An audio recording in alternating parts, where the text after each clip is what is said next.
કેન્દ્ર સરકાર દ્વારા લોહીના ભાવ વધારાની દરખાસ્ત મંજૂર કરતા હવે લોહી પણ મોંઘું બનશે। કેન્દ્ર સરકારની નેશનલ બ્લડ ટ્રાન્સફ્યુઝન કાઉન્સિલની મંજૂરીને પગલે દેશભરની બ્લડ બેંકોમાં લોહીના ભાવ વધનાર છે। પ્રોસેસ્ડ લોહીની બેગના ભાવમાં ₹600 સુધીનો વધારો કરવામાં આવ્યો છે। લોહીના ભાવ વધવાની મંજૂરીને પગલે ખાનગી બ્લડ બેંકોમાં લોહી મોંઘું મળશે।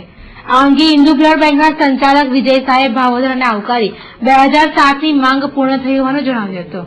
અને લોહી એ પ્રકારની દવા છે કે જેમાં સમગ્ર દેશમાં એક સરખો ભાવ હોય તો એ દેશના નાગરિકોને અથવા તો દર્દીઓને પણ અનુકૂળ થાય, એટલે 2014માં એનો ભાવ વધારો ફેબ્રુઆરી મહિનાથી લાગુ કરવામાં આવ્યો છે। ગુજરાત રાજ્યમાં 1 એપ્રિલથી એનો ભાવ વધારો મોટાભાગની બ્લડ બેંકો દ્વારા શરૂ કરવામાં આવ્યો છે। વડોદરાની હિન્દુ બ્લડ બેંક અને અન્ય બ્લડ બેંકો દ્વારા આજથી આ ભાવ વધારો લાગુ કરવામાં આવ્યો છે।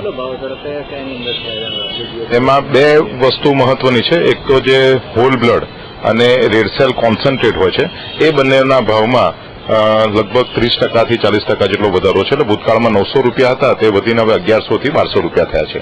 પરંતુ એની સામે પ્લાઝમા, પ્લેટલેટ કોન્સન્ટ્રેટ આ પ્રકારના જે હતા એમાં ભાવમાં ઘટાડો કરવામાં આવ્યો છે। અને સાથે સાથે થેલાસેમિયાના દર્દીઓ, હિમોફિલિયાના દર્દીઓ અને સિકલ સેલ એનિમિયાના દર્દીઓને સમગ્ર દેશમાં કાયમ માટે લોહી મફત મળે એ પ્રકારની વ્યવસ્થા પણ આ ભાવ વધારાની સાથે કરવામાં આવી છે।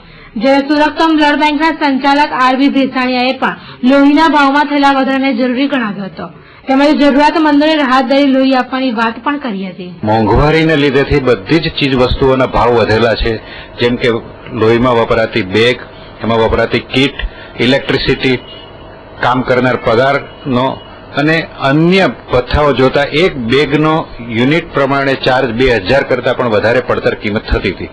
એટલે બ્લડ બેંકોની માગણી અને સરકારે અભિગમ રાખી અને ₹1450 2000ની જગ્યાએ કોઈ પણ બ્લડ બેંક ગુજરાત નહીં પણ સમગ્ર ભારતમાં ₹1450 હોલ બ્લડ એટલે સંપૂર્ણ બ્લડ અને રક્તકણ એટલે કે પીસીવીની અંદર લઈ શકે અને બાકીના જે છે સફેદ લોહી જેને કહીએ છીએ, જેને પીઆરપી અને ફ્રોઝન પ્લાઝમા, એનો ₹400 ભાવ રાખવામાં આવેલો છે।